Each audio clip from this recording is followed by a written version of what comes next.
বিসমিল্লাহির রহমানির রহিম। আউযু বিল্লাহি মিনাশ শাইতানির রাজিম। বিসমিল্লাহির রহমানির রহিম। তাআলা রাসূলুল্লাহ সাল্লাল্লাহু আলাইহি ওয়াসাল্লাম। আলহামদুলিল্লাহ, আলহামদুলিল্লাহ।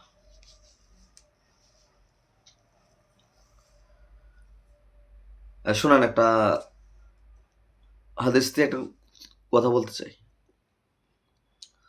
হযরত আলী রাদিয়াল্লাহু আনহু থেকে বর্ণিত, মানুষের হায়াত কি জন্য কমে? 40 বছর মানুষ মারা যাইতেছে, 43 বছর বয়সে,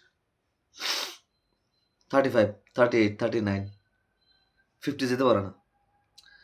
হায়াত মানুষের কেন মরে? এই জন্য আমি হায়াত কেন কমে মানুষের, কিসের জন্য কমে, এ নিয়ে আজকের ভিডিওটা আমার তৈরি করা।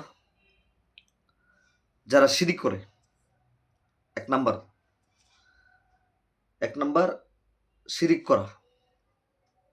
শিরিক তো বুঝায় আল্লাহর সাথে শরিক করলেই শিরিক।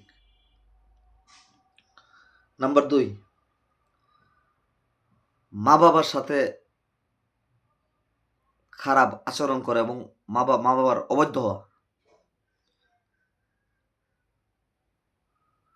মা বাবার সাথে নম্র ভদ্র, মাথা নিচু এবং নরম সুরে কথা বলবা। আমি শর্টে বলতেছি। নাম্বার 3,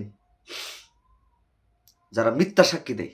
কেস মামলা হয় না কোর্টে, টাকার বিনিময়ে 4,000 5,000। আমার সাথে একটা মামলা হয়েছিল, বিশাল বড় একটা লড়াই, যুদ্ধ হয়েছিল, যে কোনো বড় বড় রাজনীতিবিদদের সাথে 19টা মামলার একটা খেলা হয়েছিল। আমার অ্যাডভোকেট, পার্সোনাল অ্যাডভোকেট আছে।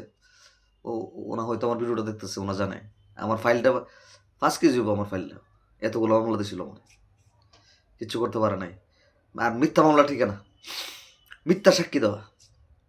নাম্বার 3, মিথ্যা সাক্ষী দেওয়া ওই লোকের যে মিথ্যা সাক্ষী দিল, তার হায়াত কমে গেল। ভিডিওটা ভালো লাগলে লাইক শেয়ার দেবেন। আসসালামু আলাইকুম।